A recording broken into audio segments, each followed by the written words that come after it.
Have you ever encountered rude students at native camp?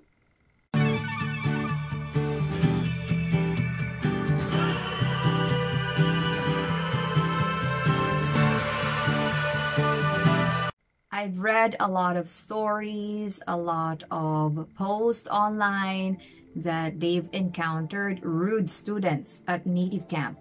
So there would always be a language barrier. So we have to consider those language barriers. So we hate it when somebody couldn't get the idea that we're trying to get across, and just try to put yourself in your student's shoes. So if you cannot understand what he or she is talking about, you might get mad, right? So sometimes, or yeah, most of the time, students are getting mad because they cannot understand what you're trying to say or what the teacher is trying to tell them. Others have experienced just like less than 5 minutes of lesson, and because the student cannot understand them. In the first 5 minutes of talking with your student, you have to quickly know the student's level of English. So if you notice that the student is a beginner, so you have to talk slowly. You have to change your pace, your speaking pace. It's also an advantage if you know a little bit of Japanese. Like for example, if your student would say wakanai or nande nanda, so wakanai, I think that means I don't understand. Nande, that's why, or nanda, what. And chotomate, they would say chotomate, choto. That means just a moment please, or for a while. And also, you could build a rapport with your students if you know a little bit of Japanese. Like in my case, I know the Japanese of some parts of my face. And for example, if my student's name is Hana, so I would say, oh, Hana, like the flower or like the nose, Hana. And also with kid students, so I would say, oh, Hana or me, kuchi. So those are the parts of the face. And yeah, so they would be happy if they would know that you can speak their language. So try to learn a little bit of Japanese. Another reason why our student would be mad is that their request is not being followed. So in native camp, we have the students' requests, and you really have to read those requests. There are some students who have a lot of requests, right? So I think most strict students have a lot of requests. So you really have to read those before conducting the lesson. Like there are those that do not want to have an introduction. So if I see that it's without introduction, I will not introduce myself. So they have those requests for them not to repeat themselves, because I think it's a bit annoying for them if they would have to repeat again and again and tell different teachers so many times that they don't want this topic or don't want to introduce themselves. So you have to follow those requests. And then third reason for having a rude student would be having a debate. Remember, we're teaching English and we're not here to have a debate with our student. Yes, I think we can disagree with their opinions, but try to say it in a nice way. Perhaps you and your students could agree to disagree. And then if your student is the type who would never let you win in an argument, then by all means, let your student win. Okay, so let him win. And you know what, honestly, if I'm a lawyer, I'm the best lawyer you could ever have. But in teaching English, wherein I have to take really good care of my ratings, I always need to have the 5 stars. So I just try to push my real opinions at the back of my mind and put myself in my student's shoes and try to think how he thinks, so we could have an agreement and not cause a debate. So trust me. So there are those students who would really start a debate. So try not to counter their opinions, because it would just prolong the argument, or you might have an argument. So next would be the students' learning abilities. So students have different learning abilities. So if we are continuously correcting same mistakes, some students might feel discouraged or even offended. So during the main lesson, I'd correct once or twice and then let the mistake go, but I'd make sure to include that correction during the review on the last part of the lesson. So this is how I do it. For instance, first mistake, the student would say clothes. So for clothes, so I would say, oh, sorry, that's clothes. And then, of course, I will type that in the chat box. And second time, the student would say clothes. So I would say, again, not clothes, but clothes. So there, I would always smile. And so that my student will not feel discouraged. Then eventually, they will be the one correcting themselves. You'll be surprised that, for example, they would, my clothes, clothes. So they would correct themselves. And then fifth would be they are used to the teaching style of other teachers. So if you take a look at the students' info, there are those students who are choosing same teacher. So they have their favorite teacher. So of course, we have different teaching style. So other students might not want our teaching style, but try to prove them that your own teaching style is also effective, or as effective or much more effective than the other teacher. And ask yourselves, are the students really to be blamed for being rude? Or have you asked yourself if am I knowledgeable enough in conducting my lessons? Am I knowledgeable enough to teach English? Most of the students who take free talking lessons and news advanced or the 5-minute discussion are already advanced learners. Check the students' info, and if the past lessons are mostly free talking, be prepared. Okay, so hobbies, jobs, travels, these topics are for beginners. Forget about these topics when talking to an advanced student. Remember that Japanese students are really intelligent. So they are well educated. So they may not be that good with English, especially with pronunciation, but they know a lot of things, a lot of difficult topics about science, IT, world news, economics, etc. So my advice, and I always tell this to my fellow teachers, that you have to read every day. There are a lot of online news. There are a lot of interesting and reliable topics on Facebook as well. So just try to read a lot. Now, here are some ways to handle our students, rude or not. So we are teaching different students English level and also different ages. So unfortunately, we can't have just one teaching style. So we have to be flexible. We should know how to speak slowly if the student is a beginner and speak faster for advanced students. Make sure that your student understands the entire lesson. Look at their face, look at their reaction. So, and also the long silences.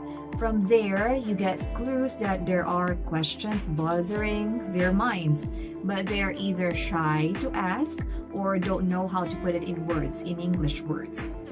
So if there are long silences or dead air, ask them if they have questions, or they would keep on speaking in, or if they would keep on speaking in Japanese, like nandaro or what, wakana, I don't know. So if they would say, oh, wakana, nande, nandaro.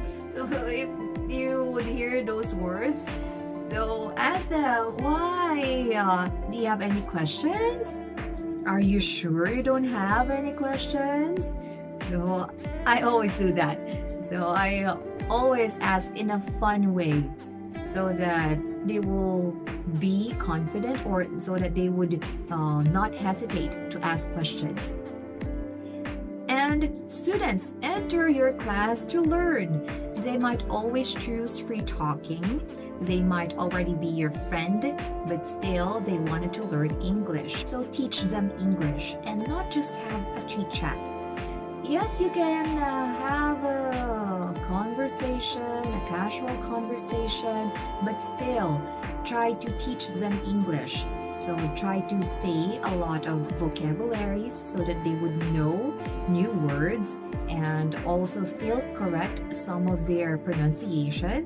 So again, with free talking, I did not say, oh, that's wrong. So I always do the, what's that, paraphrasing.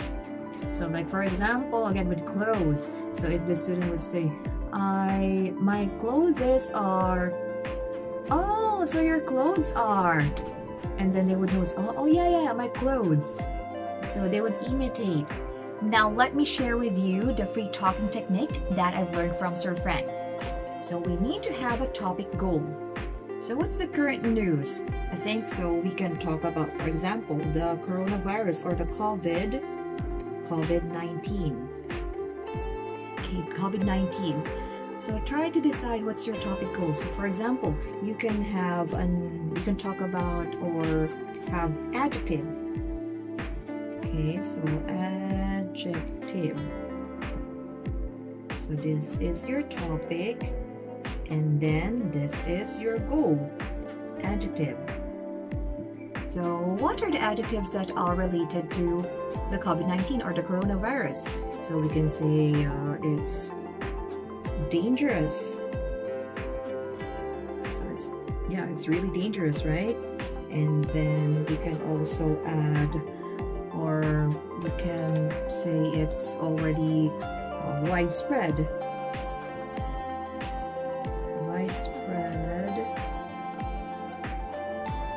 So you can try to mention these words, or it's scary.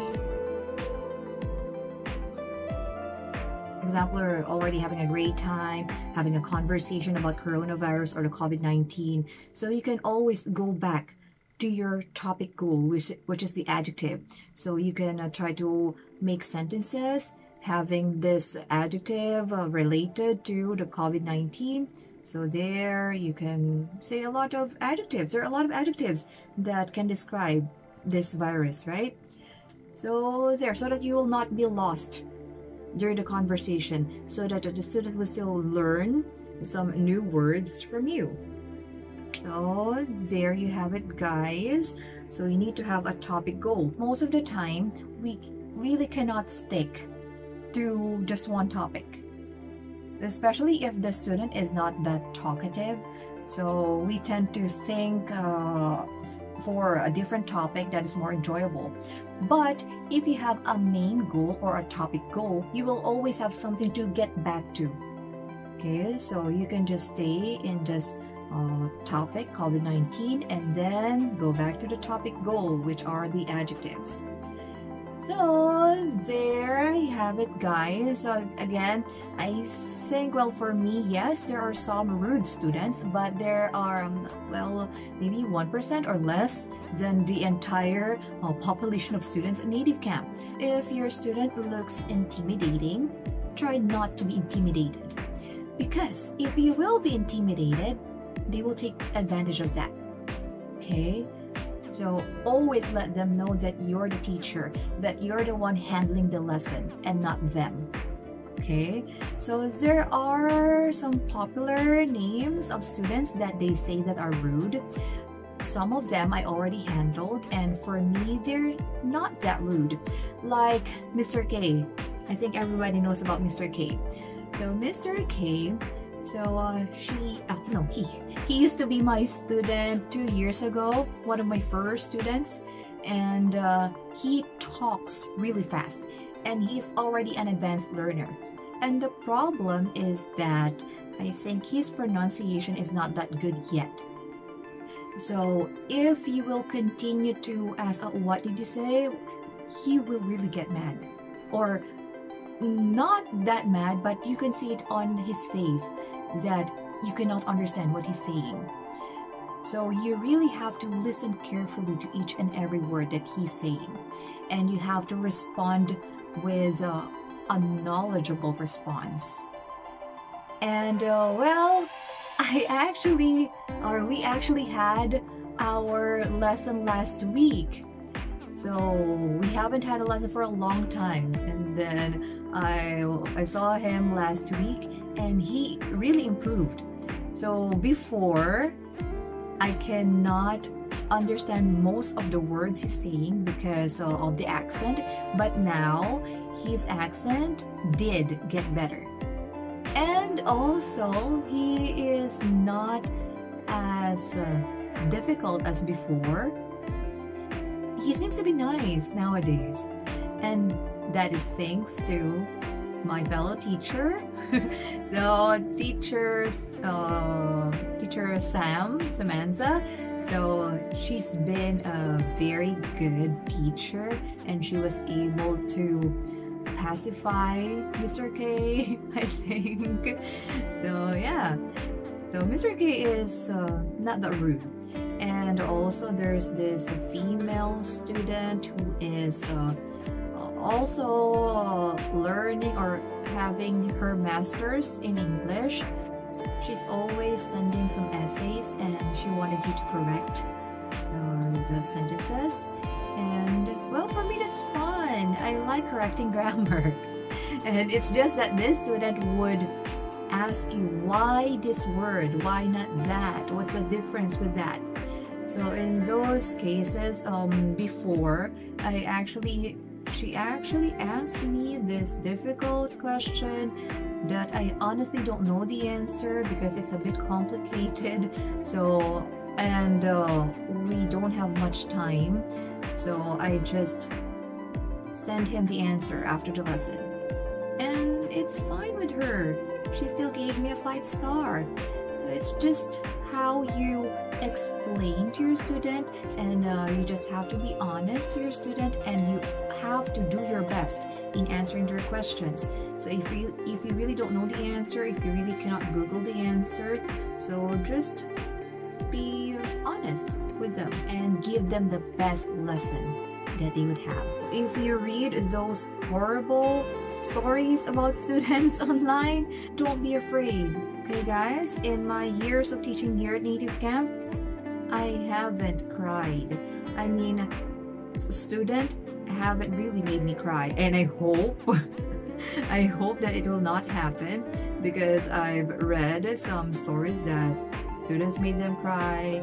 I'm not really sure about what really happened, but again, don't get intimidated, and just give your best in teaching, be knowledgeable enough, and try to understand, try to put yourself in your students' shoes. We cannot please everybody. Yes, there are some students that are hard to please, but then again, just a few of them. So my advice, block them if you really don't want to have lessons with them, or if you don't want to receive low ratings from them. We can block up to 10 students. And also, don't show them that you're intimidated, mad, or scared. Don't feed them with your negative reactions, because they will definitely use those against you. And just kill them with kindness. Show them how competent you are. Show them that they can't and won't ruin your day. And if you really feel offended, stand up for yourself. Teachers are to be respected, and all students know that. They should know that.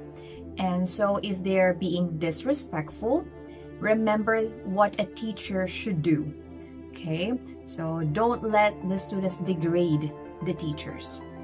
And make sure to record your lesson. So if you receive low ratings, you can ask our admin to remove those low ratings. And what else? So I think that's it. So if you have any comments, questions, and suggestions, just leave them below.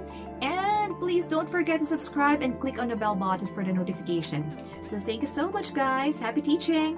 Bye.